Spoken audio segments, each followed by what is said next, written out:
Welcome to Fast Keto. I'm your host, Ketogenic Girl. Did you know that your body can actually be either a sugar burner or a fat burner? On this podcast, we talk all about how to make your body a fat-burning, fat-fueled machine and engaging your full metabolic flexibility. I'm Vanessa Spina. I am a sport nutrition specialist, a biomedical science student at U of T, and I am the author of the best-selling cookbook Keto Essentials, available on Amazon, and creator of the Ketogenic Girl Challenge program. And I am obsessed with optimizing our health through all these different biohacks, ketogenesis, intermittent fasting, all of these amazing tools that center around making the body a fat-adapted, fat-fueled machine. With this in mind, I present interviews to you with biomedical scientists, physicians, and people from all around the world who have experienced remarkable results from following a low-carb or ketogenic diet and getting their body into ketogenesis. So I hope you guys enjoy these interviews with this goal in mind. Hi guys, welcome to this episode of Fast Keto. I did a live version of the podcast today with Ali Miller. She is a registered dietitian, and today our topic is all about going from being vegetarian and vegan to being all the way to meat-based, and even in my case, carnivore, and the transition that we both went through, our personal health journeys, and we have a lot of similarities in terms of our past lifestyles with vegetarianism for so many years, and even being raw vegan at some points, and then adopting such a meat-based diet now, and how much we've both been thriving. And we talk a lot about the scientific implications behind that and why this lifestyle is so nourishing and so wonderful for health. So I think it's a really fun topic I wanted to explore with Ali. We also got to talk a little bit about CBD oil, its applications, how it works in the body. I think it's very interesting, and it has a lot of potential applications and therapeutic applications in the body. So it's really fun to chat about that a bit. And then finally, we wrap things up with some of Ali's top holiday tips, her top holiday recipes, and navigating the holidays in a stress-free way, supporting yourself. So Ali shared so many great takeaways and tips on the episode, and I know you guys are really gonna enjoy it. So without further ado, here's the episode with Ali. I have been researching hemp oil and CBD oil, and I found this company called Ned, which is super interesting. They do premium small batch products that are slow crafted to deliver superior quality while supporting independent farmers, communities, and the environment, which I know that you all are super supportive of as well.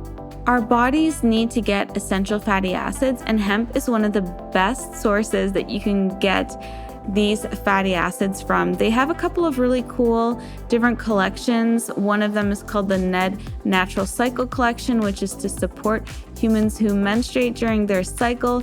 I've been testing out some of their products, and I find them superior to others because they are non-GMO. They are gently extracted with slow extraction. They don't have any synthetic ingredients in them. And I really like the overall vibes that I get from this company. They really have great values. If you want to check out some of their products and support Fast Keto at the same time, you can get 15% off their products, which they're offering to listeners of Fast Keto with free shipping. If you go to helloned.com/fastketo, that's helloned.com/fastketo, and use the code FASTKETO, and you will get 15% off your order. Try them out for yourself. Let me know what you think. I would love to hear what your thoughts are. I'm really enjoying supplementing my ketogenic lifestyle with their products, and I know that you guys will enjoy them too. Is that a regular, you said it's a kind of regular coffee detox that you do? Oh, so I do about quarterly what I call 10-day real food detox, where Okay. I take an increase of supplements that support phase 1 and phase 2 enzymes in the liver. That so the main like cytochrome P450 pathway in the liver is phase 1 activity, and that's what metabolizes drugs and plays a big role with removal of toxins from our body. And then the phase 2 is a lot of those sulfur-containing amino acids like N-acetylcysteine and glutathione and what have you. And so I take a higher amount of the nutrients in supplement form in these little detox packs. And then I have a strategic food plan that tends to be more phytocompound based than my typical diet, which is usually like a little bit more dense, a little bit more meat heavy. And I just like it as a little bit of a reset, especially at this time of the year where we start to find all of the keto treats and things. And so it's a really good, just kind of wring things out before December takes you by storm. That's awesome. I just finished studying the section on the CYP enzymes, and it's fascinating, and the first pass effect and everything. It's really, really amazing how our liver has these enzymes. And I actually wanted to ask you a question about that with the CBD oil, because I saw that it has the same effect as grapefruit juice, which is really interesting in terms of being an inhibitor. But I'll save that for the CBD section. Okay. Yeah, I've been off coffee now for 5 weeks, and it is amazing. Like I'm really loving it. Are you dreaming again? Sorry? Are you dreaming again? Like, is your I sleep am. quality better? I'm having dreams again, and I'm always been like a really deep sleeper, and I always wake up with a dream. Like sometimes I'm like, oh, that was awesome, and sometimes I'm like, I didn't like that one. But like I'm like, at least I was dreaming, right? But it's really been helping with my sleep. But the other thing is I reintroduced it for one day. Last Friday I had it on Thanksgiving, and I had some dark chocolate too to test. And it was the most productive 8 hours I had had in months. But I had this edge. Like all day I felt like I was checking to see if like something bad was happening, or like I had this not really like a kind of basal anxiety that I hadn't had in 4 weeks. And I was like, I don't miss this. Like I'm just going to stick to my hot water and tea. And it was really interesting to try it out and have that observation, you know? Absolutely. Yeah, I find that's why I do better with the caffeine and matcha, because that L-theanine really helps to modulate the epinephrine or that adrenaline. And that's what I find CBD oil does as well. And that's why I'll put that in my morning cup of coffee as well as fat to kind of mitigate that dynamic like jitter influence that black coffee can have. So I find that to be Yeah. helpful when I'm having it. I told my husband you did that, and I was like, you should try it, because he gets really edgy. He's like, oh, I'm so edgy. I had so much coffee. I'm like if you're not going to stop the coffee, then maybe put some of the CBD oil in it. Right. And see, I don't know, a few drops or something, just if he's going to try it out to see if it like makes it edgy, because you want to get like, I love all the positive effects you get of that focus and from the methylxanthines, but then it's like if it makes you edgy, it's kind of a trade-off, right? Right. Well, I think it depends on how hardwired you are as your baseline and what you perceive as your stressors of the day that you have to accomplish. Because it's just like anything, adrenaline, epinephrine is really adrenaline, right? And so there's a sweet spot of too little will have you feeling, flat affect and low libido and, lack of professional drive or vigor. But too much epinephrine or adrenaline will make you feel like you're, holding onto a lawnmower and the engine's just like, so there's a pendulum swing, I think, on all ends. And sometimes we definitely go into overdrive mode. That's a really, really good point. Well, our theme for today, as you know, is talking about going from vegetarianism, veganism to being meat-based. And I thought it would be a really fun topic for us to chat about, because we have we've made similar transitions to being, vegetarian to meat-based, and much more meat-based all the way to carnivore for myself, but being more meat-based. And I think that it's just something that is really interesting to dig into. So I'd love to start off talking about your story. I've heard it in person and especially about your ferritin levels and all that. I'd love to have you share, your Sure. opinion on that. Sure. So when I first became interested in nutrition, it was secondary to an interest in environmentalism and an interest in being a quote unquote locavore and, eating within your community, understanding the connection of a farmer's market and, starting to support your local food economy, if you will. And within that environmental component, of course, is a lot of intertwining, and this was early 2000s.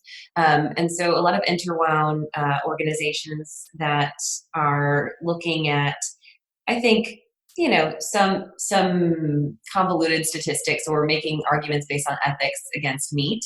And I kind of fell into that camp very easily. I was 18 at the time, and it was like I was looking to fight a cause. So, okay, meat must be bad. And I know the first time that I kind of transitioned from omnivore to vegetarian, and mind you, my omnivore diet prior was like very standard American, like all of the crackers and the Diet Coke and the things. Like it wasn't a clean eating diet prior. And so when I went vegetarian, I started to eat more vegetables and I did start to buy those at the farmer's market. But the majority of my diet was like, okay, I'll just eat cheese pizza and take off the pepperoni, or, I'll just eat mozzarella sticks at the restaurant if I can't find an entree that's vegetarian. And so it was very carb laden, very processed food laden. When I went vegan, that of course eliminated dairy. And that was like 2 years into vegetarian. So I was around 20 at the time. And I, at that time, started to really ramp up my intake of soy and meat analogs. And so the big thing then was seitan, which is vital wheat gluten that's actually made into a protein like chunk. It's pretty disgusting, actually. I have not revisited it since I went back into omnivore status, but I mean, it's like stir fried chunks of literally vital wheat gluten, super highly inflammatory. Yes. And I was doing that for health. And then I was eating Quoron, which was the like GMO chemical shitstorm corn derived protein nugget thing. And a lot of soy, a lot of tofu. I would do like the sprouted non-GMO tofu that I'd press out and make tofu scrambles and XYZ. And so I was vegan for about 2 years. And then I actually did a stint of becoming raw vegan for about 3 months. It's such similar journeys. And that was, and this whole time I'm health seeking, and I did start to, as I went vegan, clean up my diet where it was not any more processed. I really wasn't eating out at all, but I was soaking and sprouting all my nuts and seeds and making all my nut milks from scratch and doing a lot of flax crackers in my dehydrator. And, and then especially when I went raw, I actually did a training to be a certified raw food chef.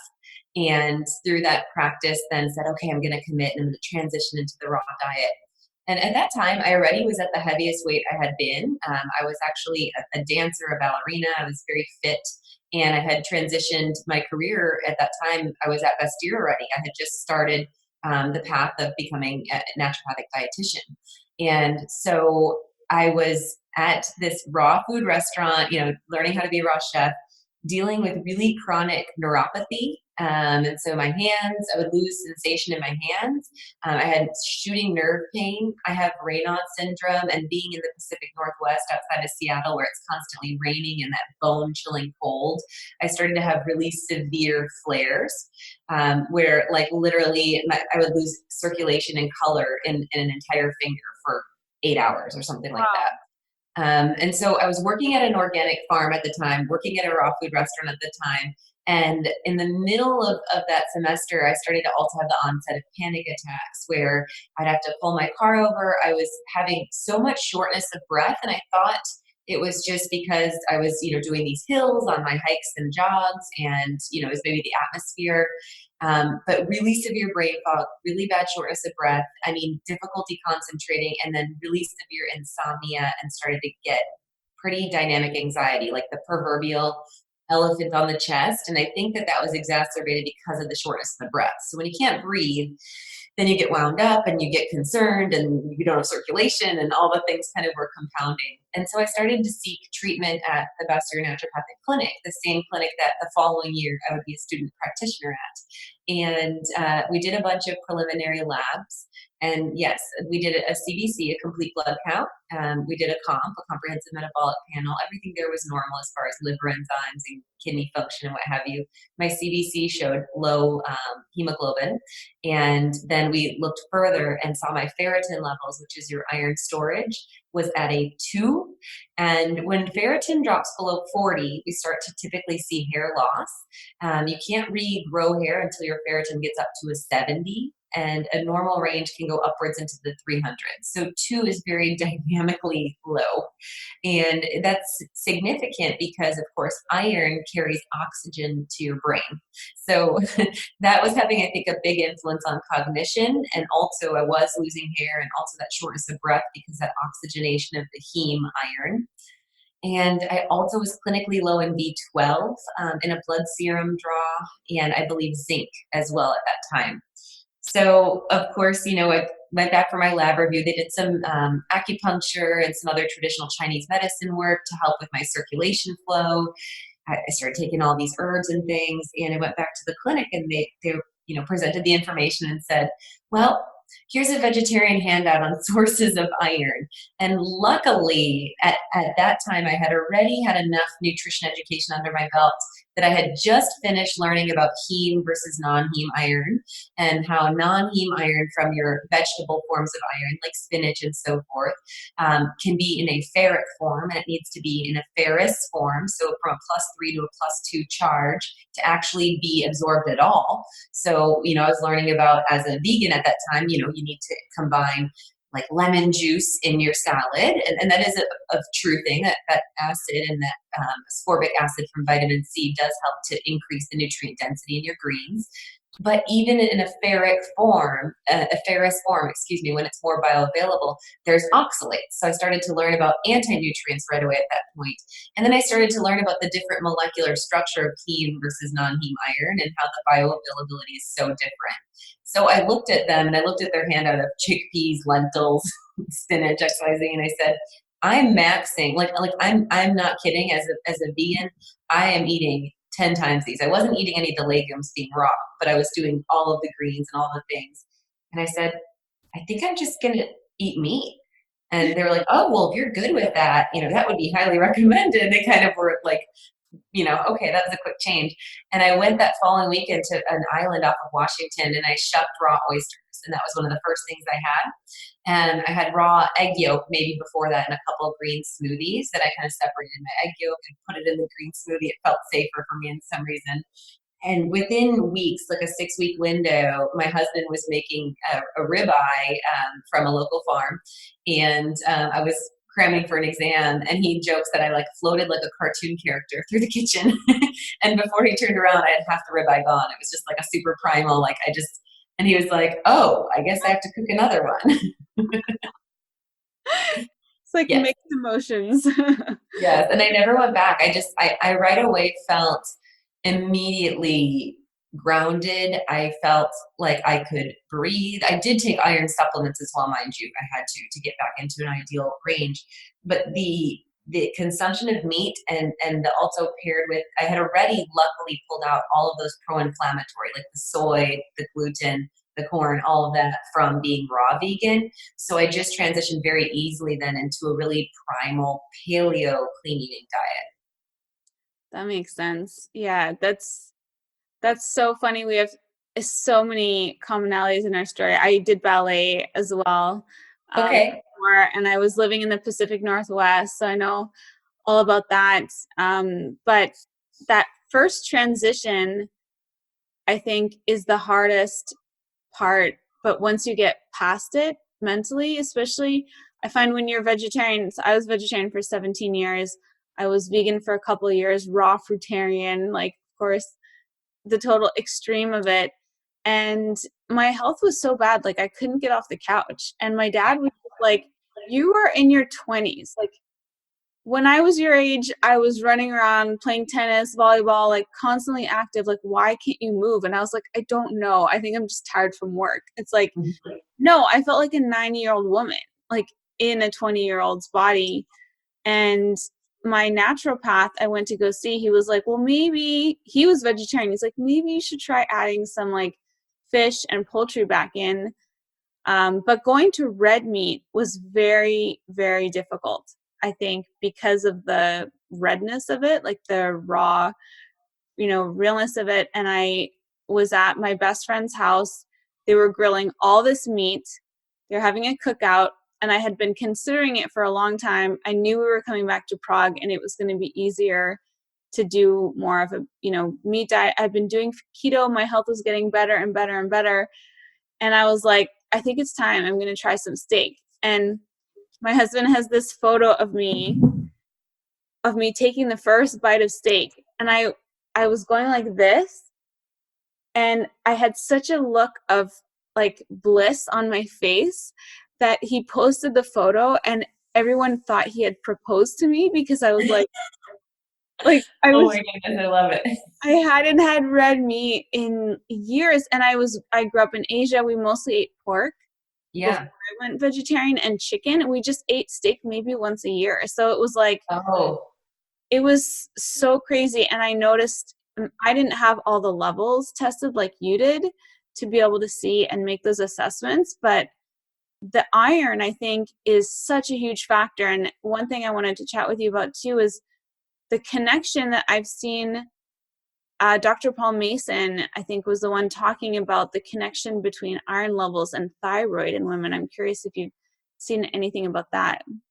oh, definitely. So, whenever we're working with hypothyroidism, and I also was diagnosed with Hashimoto's thyroiditis at that same assessment because they were like, something is going on, and that my TPO was off the charts, my thyroid peroxidase. But yes, ferritin plays a big role with how your thyroid hormone can bind and be utilized.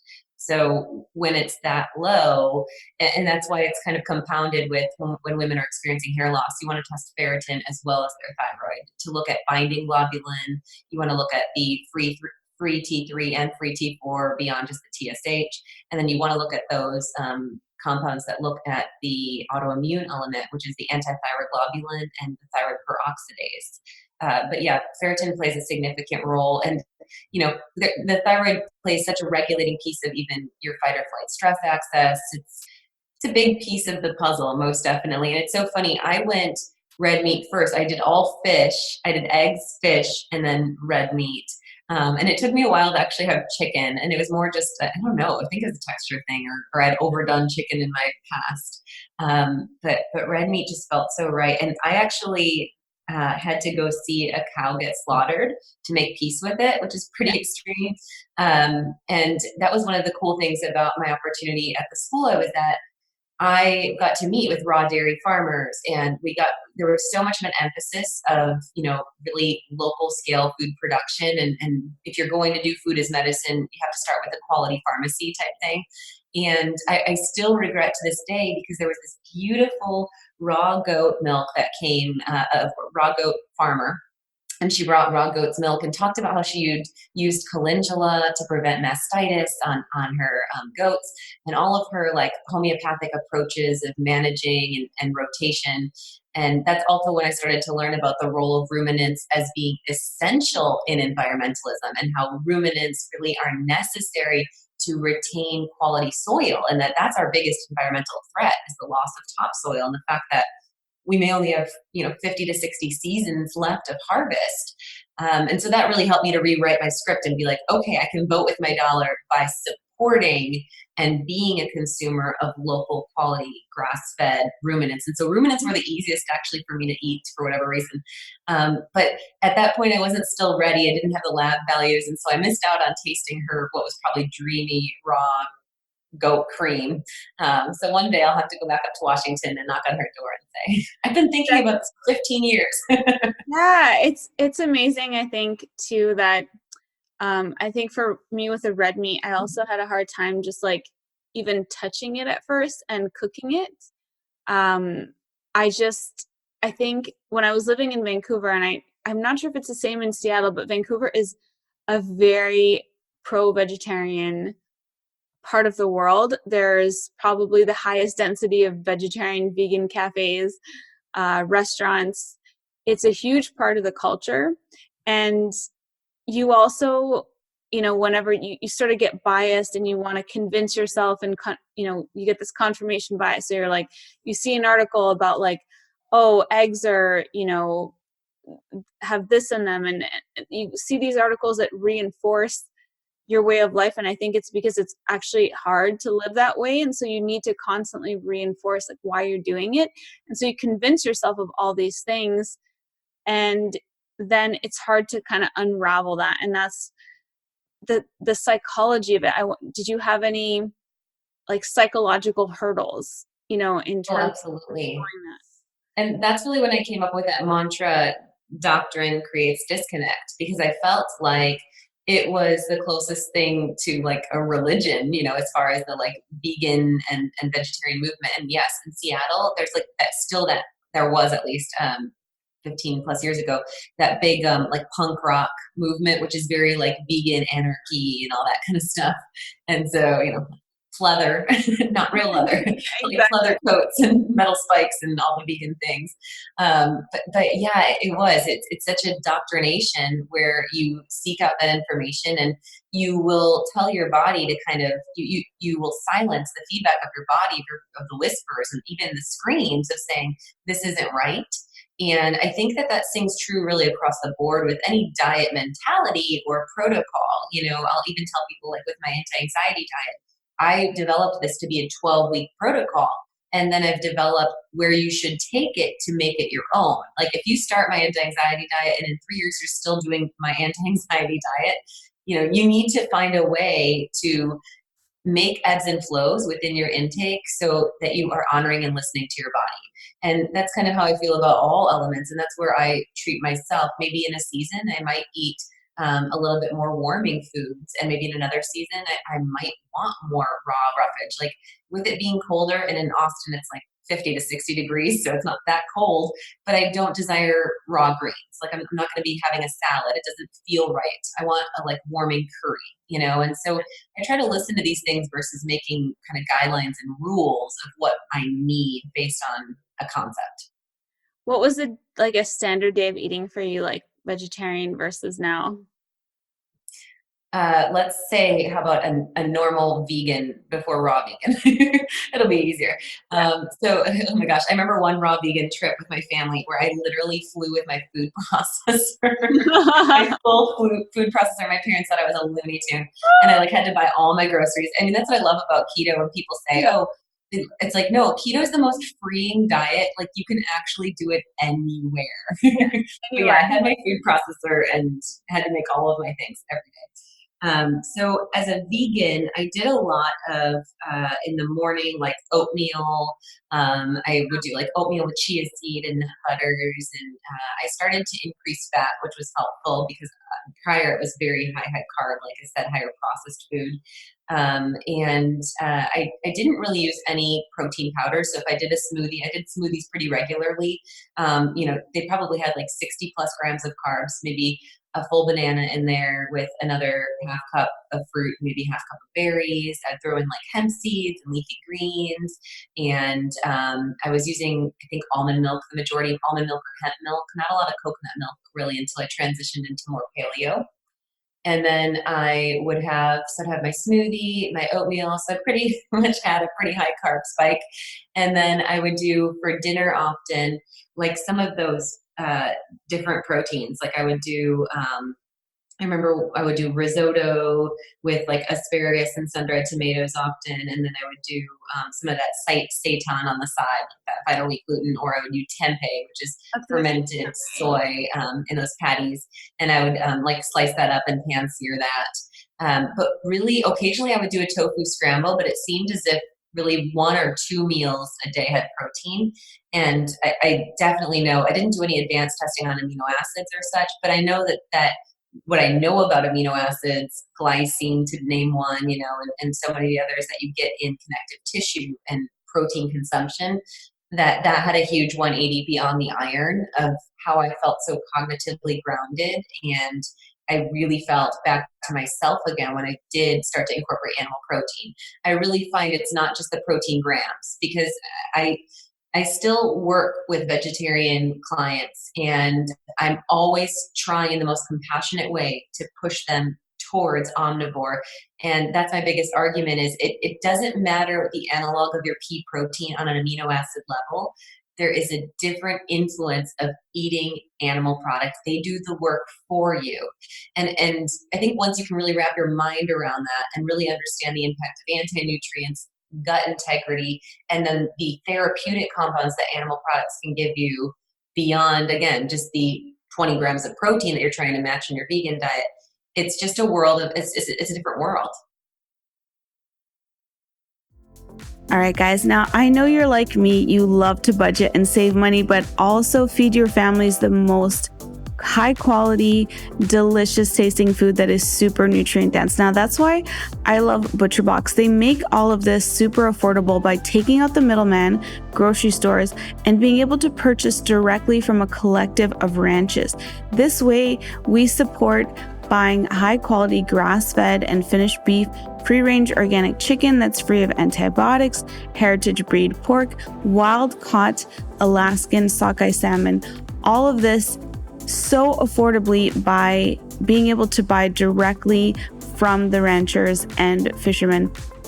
It's almost that time of year again. What time of the year? Turkey time. I love turkey time.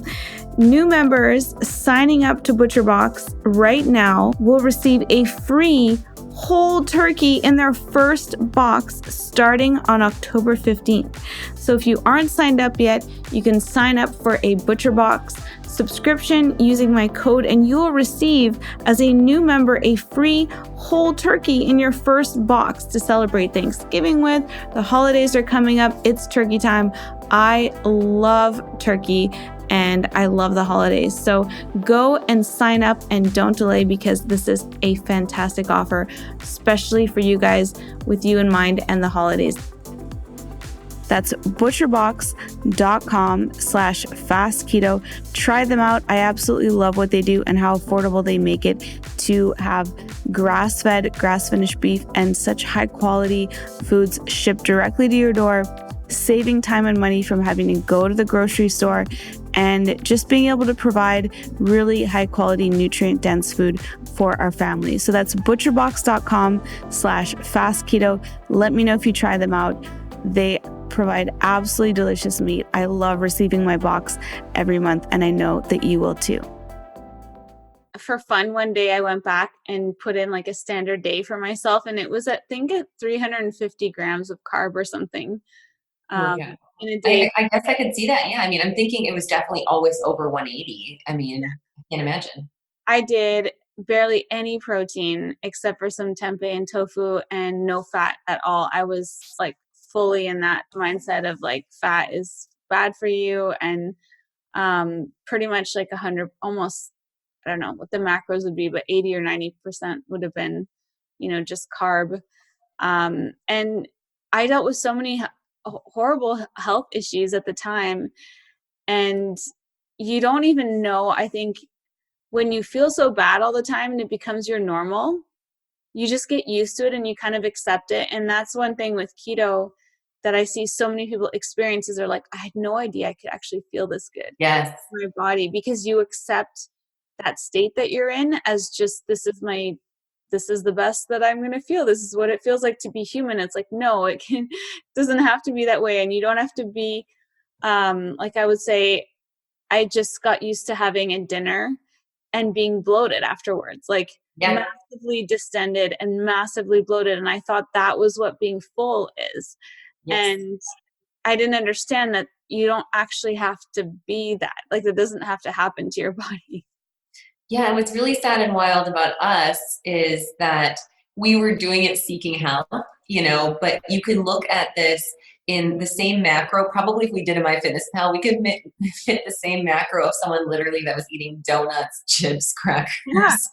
and probably metabolically look pretty similar in the sense of like insulin resistance, elevated fasting insulin, elevated A1C.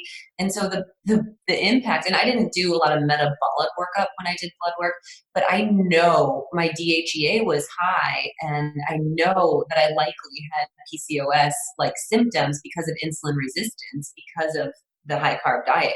And I know that my menstrual cycle was substantially improved about a 2-year window of transitioning back to omnivore. And then as I started to pull carbs down, that's when I really started to pick up the pieces after a year of omnivore of a low glycemic diet. And that's when in 2009, I started clinically using the ketogenic diet. And that's when I came up with the kind of concepts of like, okay, if you're going to eat carbs, you can't eat them quote unquote naked. You know, if you have to have a fruit, you should have a half of an apple with 2 tablespoons of almond butter. And starting to figure out these ways to navigate to lighten the load of glycemic influence, and really started to hone in on the influence of insulin and the inflammatory mechanisms of blood sugar metabolism. And I think that's just so wild when you think about you and I reading blogs, really trying to make our bodies the healthiest it could be. And I think seriously being in the same boat of someone sitting and eating a totally garbage diet that had other, chemical processed ingredients probably. So maybe we were one up, but substantially not much, I don't think, on an insulin level and on a glucose level. Yeah, and I was also supplementing with iron quite a bit. Like, that Floridix Yeah. one. But the iron that you get from red meat, like you were saying, the heme iron, it makes such a massive difference, like in terms of, that oxygenation of all your tissues and how much we need it. It's so prevalent in red meat. It's hard not to go a day for me now without having some kind of red meat, because I get so used to it, my body craves it all the time. And it knows like how well it functions with it. So it's unfortunate to go Yes. from that, state where like you said, you're just trying to be healthy. And I would say most of my days just revolved around massive, massive salads, Yeah. and like volume, just like And so that's much. where the bloating comes in. Yeah, because you're basically overfed yet malnourished. Yeah. And so that's what we do. We seek the volume, and sometimes that means we seek more calorie, but we're not getting the nutrient density, and that's where it just doesn't pan out metabolically to promote enhanced body composition or enhanced function at all in the body. It's funny because when I went to University of Houston, I moved to Texas for the med center, and that's where I had to sit to do my boards to become licensed. And I forget what part. There was something that was in our like 2-week introduction before we went into our clinical rotations, and it irked me the wrong way. I think it was like against saturated fat or something. So I went and talked to the director of the program, and I was like, because at that point I was all in, like Ansel Keys, Weston A. Price, making my bone broth. I was doing it. And I talked to my director, and I was like, I am sorry. I just, like, I actually had printed off a bunch of research because I was like armed and loaded. And I was like, I will not survive this dietetic internship if I have to like force feed this stuff. At least I know for the exam, I'm going to have to like put blinders on and answer questions so I pass. But there's no way that I can sit here for 6 months in a classroom with these people and like not share my truth. And so they let me do a presentation on, well, it was called, oh goodness, either way, it was about ruminants, and it was about like ruminants, a superfood or something like that, like how eating grass-fed meat heals. And it was so cool because the director of, and I mean, I had like, tables on feedlot changes of omega-3 fatty acids and conjugated linoleic acids, and discussed the impact of saturated fat and oxidative stress of polyunsaturated fats and all the things that weren't really being discussed to dietetic students. And at the end of that semester or that program, the director and PhD of the nutrition department split a quarter of a cow with me. So That's she actually, amazing. yeah, that was like my big win. I was like, yes, I got licensed, but the bigger thing was that Dr. Sharon Bodie split a cow with That's me. fantastic. I Yeah, thought that was a cool win. I took nutrition when I was at university, and I took it as my electives, and then afterwards started the Canadian School of Natural Nutrition. And within a few weeks, I was like, I can't do this. It's just all bad facts. And I was like, I can't study this. I can't take exams on it. And the only way that I've been able to kind of like sidestep that is by going back to study biomedical science and biochem, because that at Yes. least you can look at the science and you can look at the facts, and I can still draw the same conclusions that I have been. It's actually just reinforcing everything about keto. Once in a while, I have to study a section where it's like, we don't know what causes metabolic syndrome. We don't know what's causing diabetes type 2. We're mystified by this. And like, you need to take statins because, and there are sections like that, but they're brief. And then, it's mostly just the science. But I hit so many walls just in university and after university, and I just couldn't go down those routes because I couldn't sustain that. So props to you for like just going to them and sharing your truth and, some maybe converting some people, including your professor. Yes, I was dying. There was those classic dietitians with their like sun-kissed tuna pouches during the lunch, and I'm like, no, high fat. I was like yelling through the rooftop. Yeah, it's really interesting. For me, I think the two main reasons I initially went vegetarian were the animals. I was 17 years old. I was like, I love animals. I love my cats. Like, I wouldn't eat my cat, so why am I eating other animals? Like, and that started to hit me. And also because I think I was looking for a way to lose weight and get get in better shape and like lose this extra 30, 40 pounds I was carrying. And it also made it easy to be able to like be on a diet and be continuously on a diet and go to people's homes and like be able to say, oh, I'm not going to have that because I'm vegetarian. Like it puts you in this frame where like people know you have certain restrictions. And so there's something about that. But it only made me gain weight and be miserable. And, obviously now looking back, I can see why. I was just eating, carbs. And the fact that I wasn't eating any protein or fat is like terrifying. I know. What was I doing without all those nutrients? Like, it's mind boggling now to look back at it. Yeah. Yeah. And I think I felt so mentally, emotionally burned out all the time. I just didn't have that grounding element. And, as we go into the world of CBD and whatnot, a big thing that I always talk about is anandamide. And, this is an endocannabinoid that is really highly upregulated through the consumption of red meat because you actually need arachidonic acid to make this. Right. And, Right. it's a different, just like anything, arachidonic acid, I believe, functions differently from red meat than, when we're looking at different forms of omega-6 from pro-inflammatory grains, crops, you name it. And so I think that that's one of those, like I always joke when I'm presenting on food as medicine, I'll always do a slide with like someone eating a burger patty or a steak or whatnot. And I'm like, yeah, that bliss, I mean, it literally is a bliss factor. And red meat is the biggest driver of that. And I think that that's that satiety and that human nature connection that we all kind of want, that like, at the end of the day.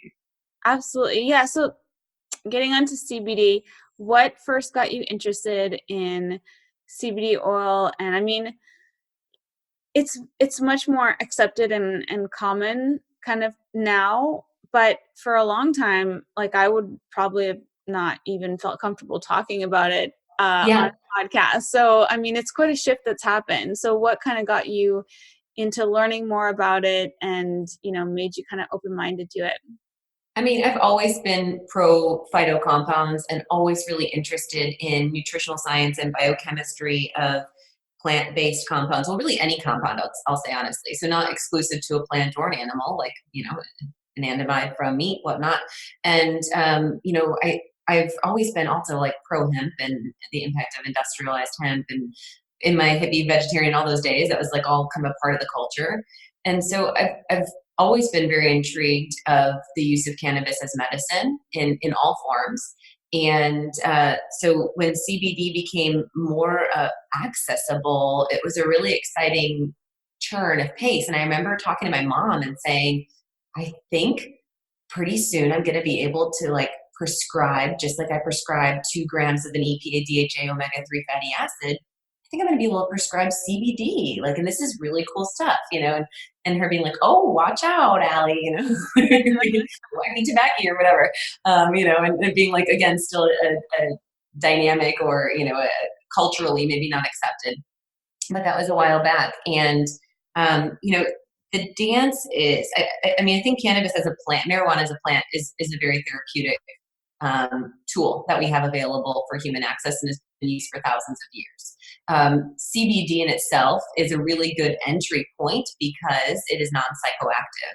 So it takes out all that stigma of marijuana and quote unquote getting high and some of those elements that naysayers would be concerned about. No influence on driving or impact on cognitive function and clarity. And I think the discovery in the 80s of the endocannabinoid system is really what started to create more financial interest in the arena of marijuana. And really, that's when we started to see legalization in the, I believe, early 2000s. I don't know my statistics on that, but when we started to see states start to do legal for medical.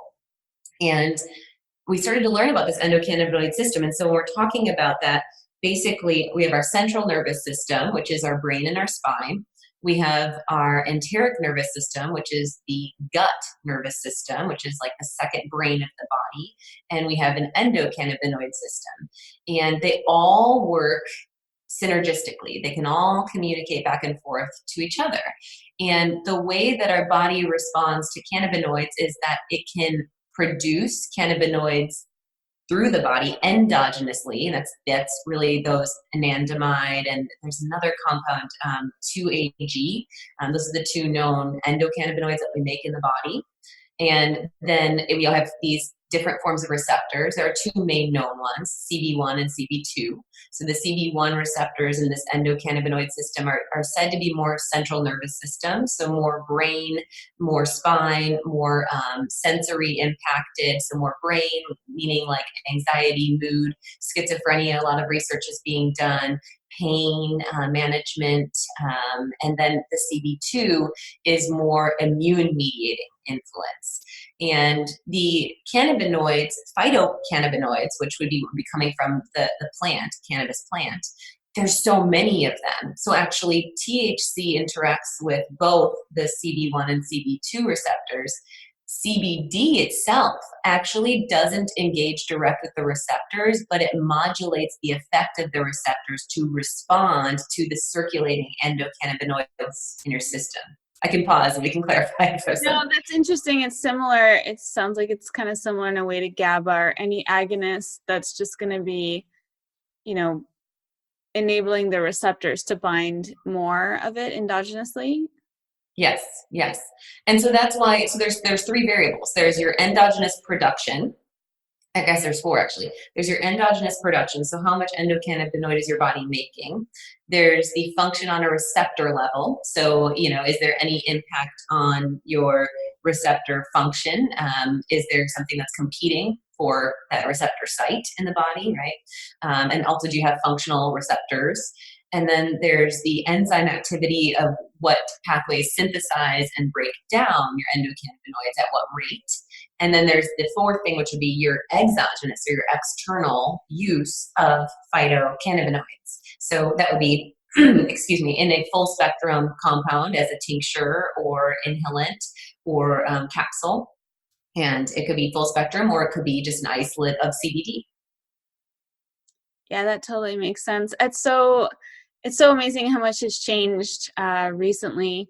Do you have recommendations or certain companies, or maybe not so much brands, but certain formulations or sort of guidelines like full spectrum and those kinds I like to recommend full spectrum. The first thing you want to look for is you need to use solvents. Unless you're using whole plant matter, you do need to use solvents to extract the compound, and it is very highly lipid soluble, meaning fat soluble. So there should always be a fat carrier. Like usually there's a lot of CBD oil now with MCT or coconut oil as a base, or back in the day, that's when people would make like pot brownies. They'd make butter. They make pot butter first because the people knew that actually that was a good carrier.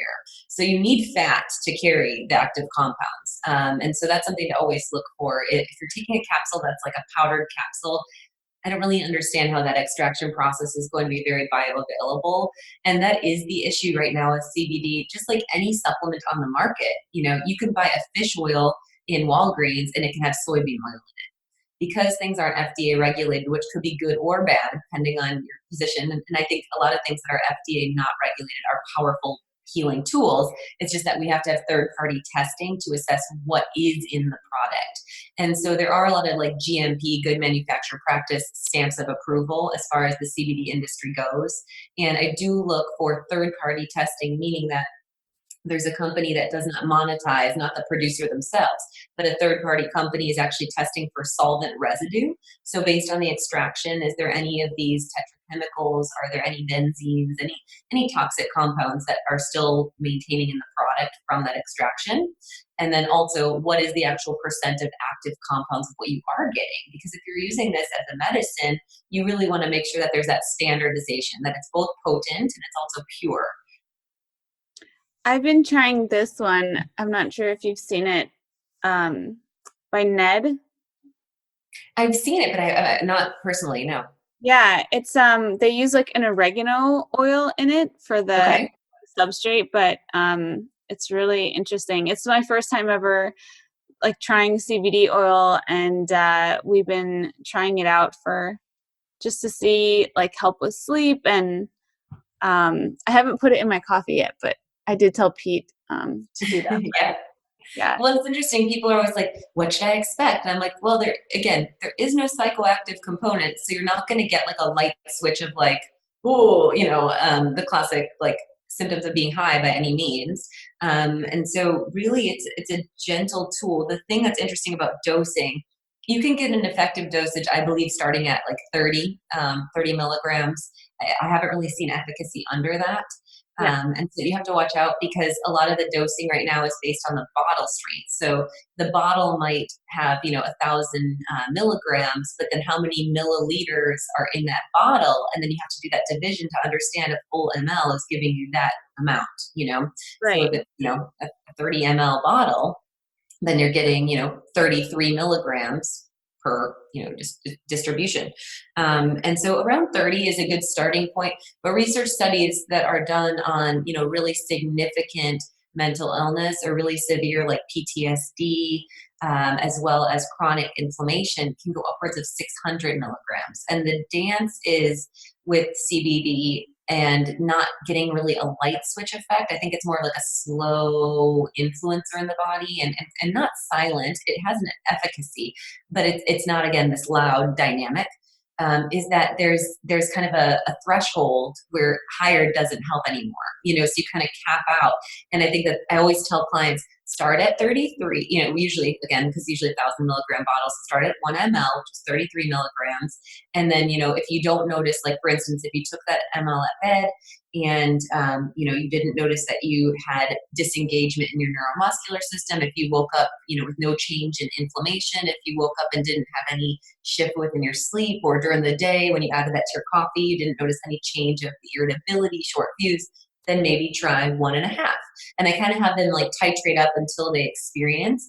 And there is a small population of my clients, and I've heard also of just people that notice no efficacy. And I think that's reasonable. That's just like anything. Again, it could be based on maybe they produce a rock and roll amount of endocannabinoids, their receptors are firing, and they don't have any intolerance. So they've already hit that peak threshold that taking an excess phyto compound isn't going to upregulate that expression. Right. Yeah, that completely makes sense. Last time we shared your recipe from your brand new book, The Anti-Anxiety Diet of the CBD Lemon Lavender Balls. So I'll have to share Yes. that again. Yes. They were so amazing. And that's kind of a nice way to have it, like kind of as some kind of dessert or like Nightcap. Totally. But awesome. yeah, we use CBD in the household pretty regularly, and like we have CBD infused honey. CBD is, again, we produce endocannabinoids in our body. It's very highly found in breast milk. So I think it's a safe tool for children when we're talking about like ADHD and we're talking about concentration focus. I think it's a great first line of defense. Again, assuming that the product that you're working with is quality assured and clean. The really biggest concern I have right now is solvents and moldy matter being used, byproducts, and XYZ. I had a woman message me a couple of weeks ago when I had done a story about the CBD, and she said that her son's ADHD was completely controlled with Yeah. CBD, and that his entire demeanor changed when he was at home with her and everything. And she said it was pretty miraculous. So yeah, it's really cool to see that it could have effects on that, because it's like it seems to be a raging epidemic in North America Yeah. right now with children. Well, and I really am into that mechanism of action of it not binding to either CB1 or CB2 receptor sites, but really just modifying the ability to bind, Right. because that makes sure that the body doesn't get lazy or the body doesn't rely on that exogenous compound. For instance, like if I'm working with someone with adrenal fatigue, I'm really mindful about the amount of time that I give them glandular. And I also, only in the worst case scenario would we actually bring in like hydrocortisone, which would be a synthetic form of cortisol. And so it's a really cool tool because it's really, again, kind of helping the body with what it already has and optimizing the function. So I find that to be what I would call more of like a tonifying formula versus a direct influencing factor. And I think that that's what's really fantastic, because you're allowing the human body to still do its magic, but you're giving it kind of an elevated positioning for its functionality. Yeah, that makes so much sense. And also you don't have that risk of downregulating the receptors. Right. So you don't have that tolerance building Right. effect. You have to keep taking more and more and more. And that's huge, because it's not inexpensive. If you get a really good brand and like a good concentration of it, if someone's going to invest money in that, you don't want tolerance to be building up. Most definitely. Yes. Awesome. Well, I want to leave our listeners with some of your holiday tips. We're in holiday Okay. season and we're gearing up for that. What are some of your holiday tips? It's something that I think a lot of people love getting advice on, how to navigate the holidays with families, and maybe if you have like a few tips for people to make it through a kind of a less stressful holiday season. And what do you advise in terms of like, should you try to stay on plan versus, you know, not so much, or what are your thoughts there? Yeah. So I'm all about, using perspective to empower you. And, as you were saying earlier, Vanessa, it's that like if we go from mediocre to shitty back and forth, we never have that freedom within our body.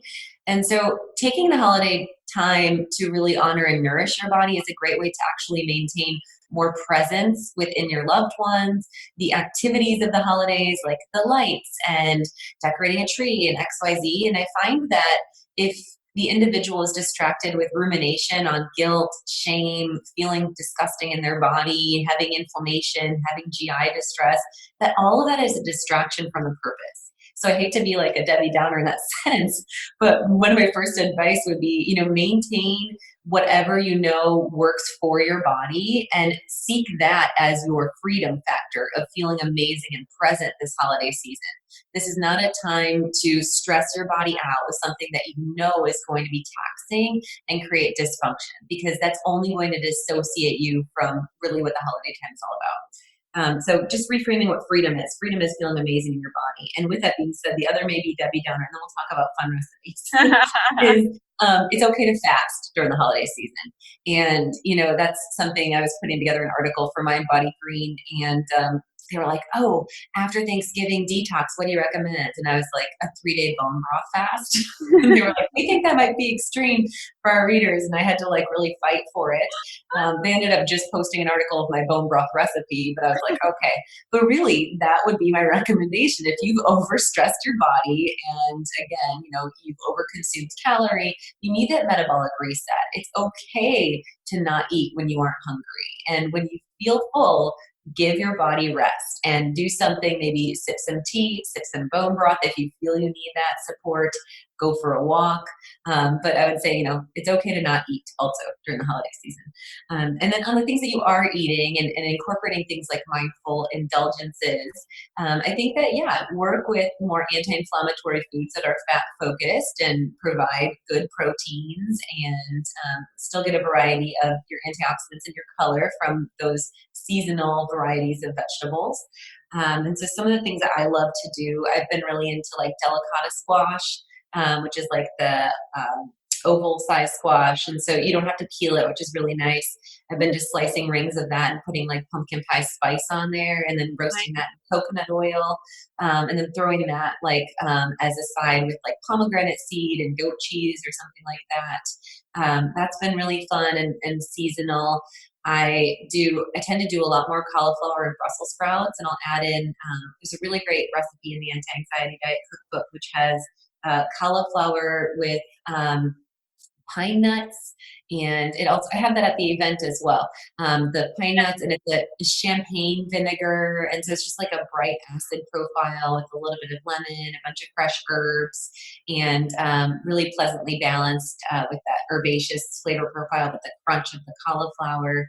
And then I love to do, variety of proteins. So we will do on like Christmas Eve, we celebrate Christmas. So Christmas Eve for us is going to be steak. And then the following day, we always will do like a big ham on Christmas Day. And then we'll also do some other protein like bone and skin on chicken thighs. And it stays pretty standard other than maybe just a little bit of holiday flair here and there. We've been making my pumpkin cookies still, even though we're into December, just because they're so delightful. And they use almond flour, canned organic pumpkin, and then they have melted coconut oil, almond butter, cashew butter, and they use like 2 tablespoons of robust maple in there. And so they still stay really fat focused. There's a bunch of eggs in there as well. And then I did during my detox, since we don't do any chocolate chips during that, I added like a quarter cup of cacao powder and chia seeds. So you get like a nice toothy crunch. And it has the pumpkin pie spice with the cacao. And it's just a really nice kind of little chew treat to give that mouthfeel of cookie kind of biscuit type deal. And that tends to really satiate and work really well. I don't have any plans to have any pro-inflammatory ingredients in my body this year or in the following. And I just always wake up feeling then amazing and nourished. I'll start my days. I'll have coffee back. I will take coffee back in, and so I might play with I will blend in cacao butter, and then maybe use a little bit of peppermint extract. That's kind of like a fun thing I like to do in the December month as like a peppermint latte. So just little tweaks to my otherwise real food keto metabolic flexible approach. That's awesome. Yeah, this is the first year that we did Thanksgiving with beef. Okay. And I had a local barbecue place here. They smoked some brisket for us, and then they smoked some turkey because I was like, I can't not have. There you go. Yeah. So traditional. But I was really thinking about like for events like Christmas or Thanksgiving, like what do I want to have the most? It's the most special dinners of the whole year, and it's beef. Like I just like I can't, having like a prime rib roast or something like that. I think we're gonna have to do that for Christmas this year because turkey's great and everything, and it's traditional. But I don't know. I saw a lot of people too doing it this year. It just seems like we're all loving and appreciating the ruminants more and more. And now that we all know that it's not going to kill us. Yeah, right. Oh my goodness. Nutrient dense red meat. That was actually my family tradition is we would do beef tenderloin with béarnaise sauce. So, nice. yeah. So I think I might do that this Christmas Eve just as a nod to my dad. Yeah, he would, and I don't know, he would do a marinade, which probably was like a teriyaki, like a sweeter marinade than I would do. But I'll probably do like a dry rub tenderloin and then grill it and then do a really good like egg yolk butter béarnaise sauce. So you get that fat back. And that's why I love ribeyes, obviously, because the fattier cuts and tenderloins tend to be too lean. But I guess the béarnaise sauce would give a little nod of fat to that and that would make it it would at least have that nostalgia of the holiday memory. So maybe I'll do that. That sounds absolutely amazing. And so do all those recipes from your book. You guys have to go and check out the anti-anxiety cookbook. Yes, it looks so awesome. And it is such a great book. I love my copy of it. And there's so many fantastic recipes in there. And I think, you should definitely add it to your collection or buy it for someone for the holidays. Makes a Stocking stuffer, yes.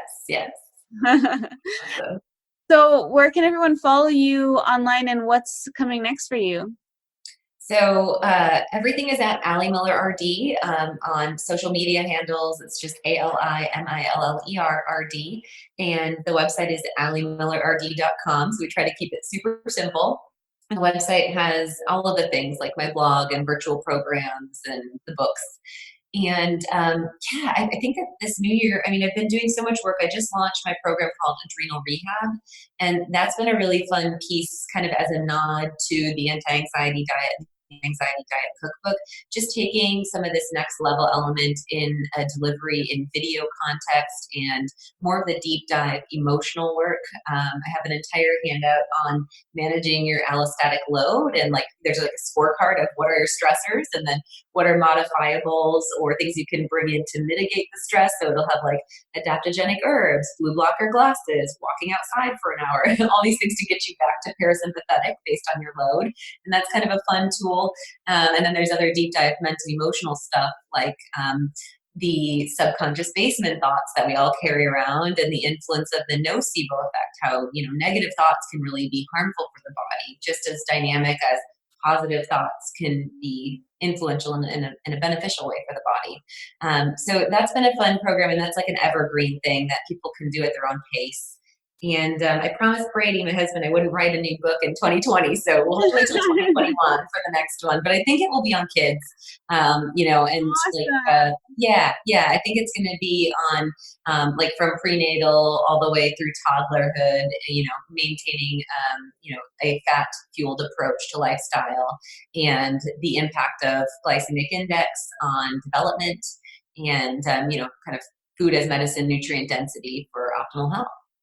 That's fantastic. That's really, I think, the biggest missing element right now, especially with childhood obesity growing at such a rapid rate. And it doesn't make sense that we, are dissuaded from speaking about kids and diet too. And keto and all this stuff. Real food is, what children need is real nourishment. And so I'm so glad that you're planning on doing that. You're the perfect person to write about it.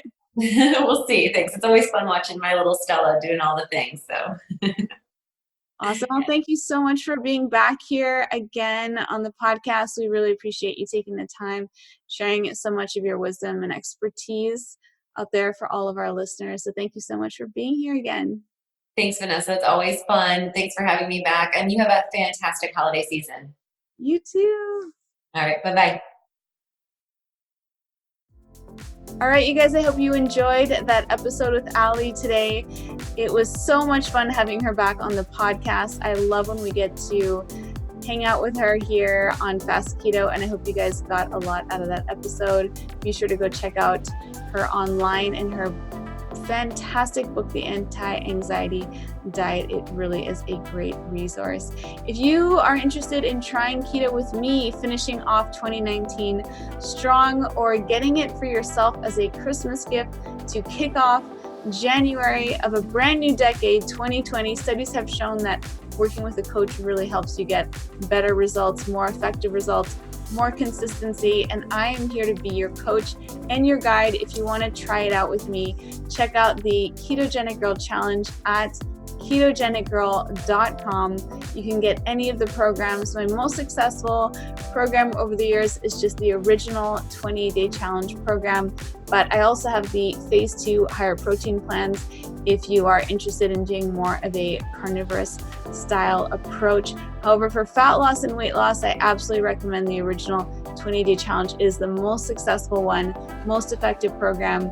And the more carnivorous style, higher protein, is more for maintenance and for overall health and body composition. So if you want to check those out or send me any questions, you can send me a message over on Instagram or on Facebook at the official Ketogenic Girl Facebook page. I would love to hear from you. So until next time, have a fat-fueled rest of your week. A few disclaimers. By listening to this podcast, you agree not to use this podcast as medical advice, as I am not a qualified healthcare provider. The information presented on this podcast is for educational purposes only. Ketogenic Girl is not qualified to provide medical advice. Consult your own physician for any medical issues that you may be having. This entire disclaimer also applies to any guests or contributors to this podcast. Prior to beginning a ketogenic diet, you should undergo a full health screening with your physician to confirm that a keto diet is suitable for you and to rule out any conditions or contraindications that may pose risks or that are incompatible with the ketogenic diet. A keto diet may or may not be appropriate for you if you have any kind of health condition, whether known to you or unknown, so you must consult your physician to find this out. Anyone under the age of 18 should consult with their physician and their parents or legal guardian.